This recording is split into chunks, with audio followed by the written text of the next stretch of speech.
Hey guys, welcome back to my channel. Today is a great one. We're talking about my baby, the KRISS Vector, and we are going through the maintenance and lubrication. Hopefully it'll make it easier and you'll find it helpful, more helpful than, going through and reading the huge manual thing that comes with it. I like to make videos because some people are more visual learners, me included, so I just figured if I'm gonna be doing it anyway, might as well record it and help someone out, Afterwards, I made sure everything was checking out and functioning okay, as we can see here. So, before we get started though, gotta say it, I know you guys know, obviously, every time I have to say this, make sure your mag is out and that your rifle is on safe, and also make sure there is no live round in the chamber.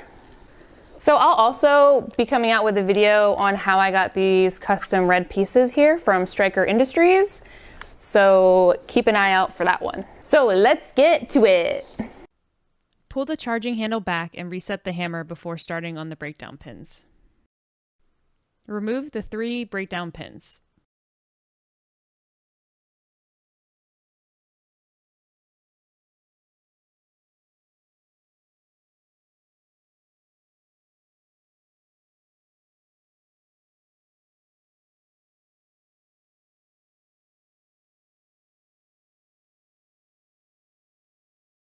Since one of my pins was a little tight, I needed to use a hammer and an Allen wrench to get it to come out.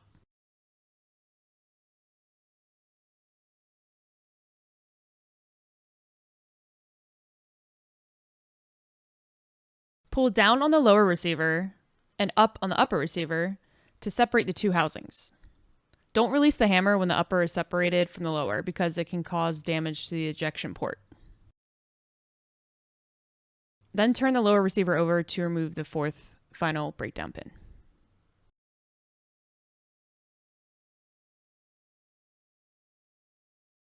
Pull bolt assembly up and out of the receiver.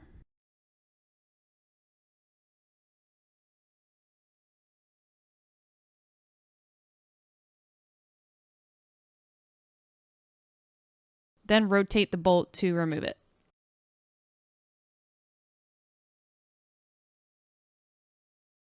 Make sure the bolt is lint-free and clean. Wipe it down with a lint-free cloth if you need to.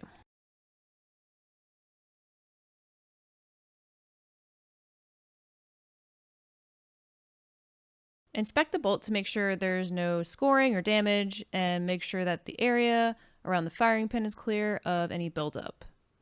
Then take a Q-tip and lightly push the rear of the bolt to make sure the firing pin moves freely. Ensure the screw at the top of the spring rod guide is tight. You'll need a metric system size 4 Allen wrench for this, and the spring should be barely movable.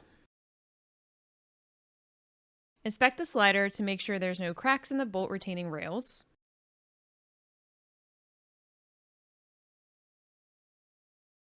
Then inspect the buffer to make sure there's no excessive wear and tear. Mine was a little bit scuffed up, which is strange, but it's all right. Make sure the breakdown pins are clean and wipe them with a lint-free cloth if you need to. Clean the upper housing using these patches from this handy-dandy kit that the Vector comes with. Mine is unused and clean, so you won't see me do anything more than take a look at it.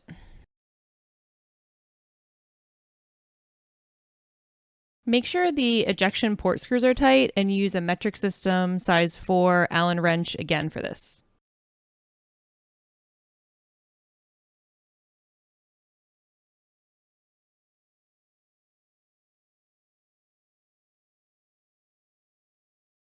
Make sure the ambidextrous safety switch screws are tight and that there's a click sound when you switch them back and forth.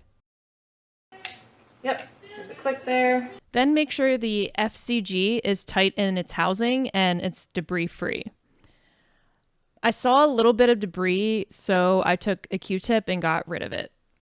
To lubricate the upper housing, I use a maximum heat resistance lubricant with a cute little tip on the bottle for precision purposes. Place 2 drops on the hammer and hammer pivot pin.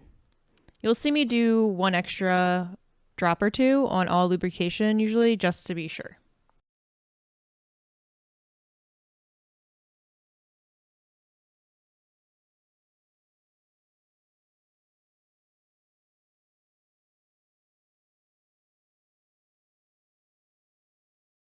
Add 1 drop to the trigger pivot pin. I didn't operate the trigger to move the oil around until after I reconnected the lower and the upper receivers. I'll remind you about that later in the video.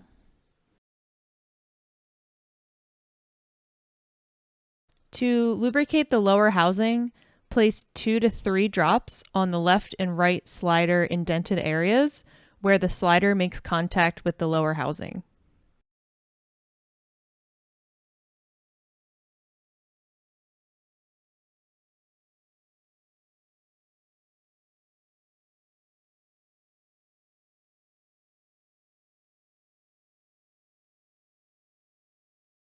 Place 2 drops on the charging handle assembly cycle.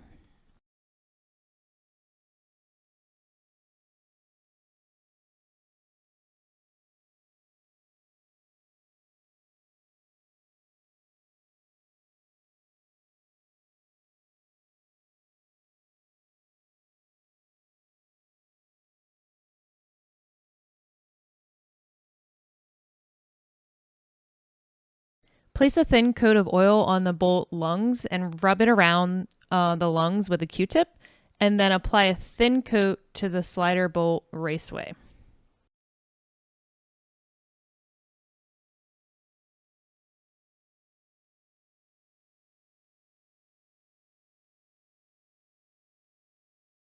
Place 1 drop of oil on the extractor pivot pin.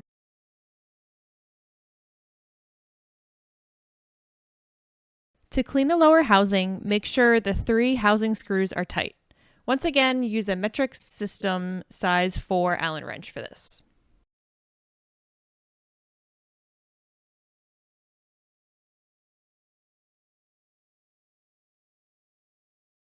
The 4 bolt catch release lever mounting block screws should be tight, and use a metric system size 3 Allen wrench for this.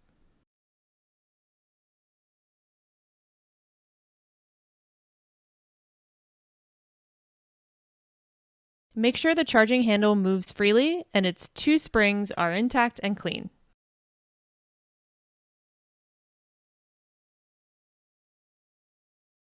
Make sure the mag release button moves freely and is clear. I'll have a video upcoming for customizing this piece of the Vector and also the safety switches, so check back soon. I'll also link the video here once I upload it. Finally, we're going to make sure the ejector port is not loose or bent.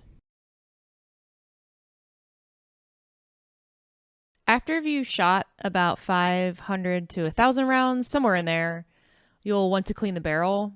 I haven't shot my Vector yet, so I have no need, but you'll take the snake that came in your handy dandy cleaning kit, take a piece off the swab cloth, pull it through the eye of the snake, and then pull it through your barrel. Maybe after I hit that many rounds, I'll upload a video on how to do that, and I'll link it here. To put the Vector back together, it's really easy.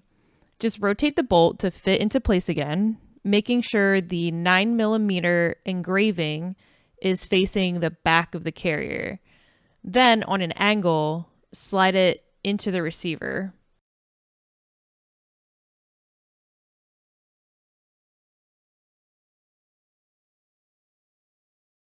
Then secure it in place with a breakdown pin.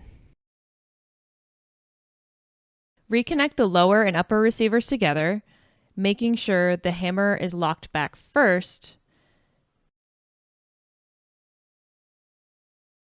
Put the breakdown pins in, and that'll secure the upper and lower back together again.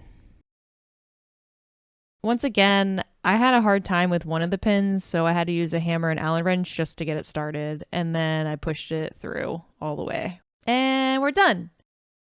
To ensure it's properly functioning, with the vector pointed in a safe direction, we'll perform a full function check.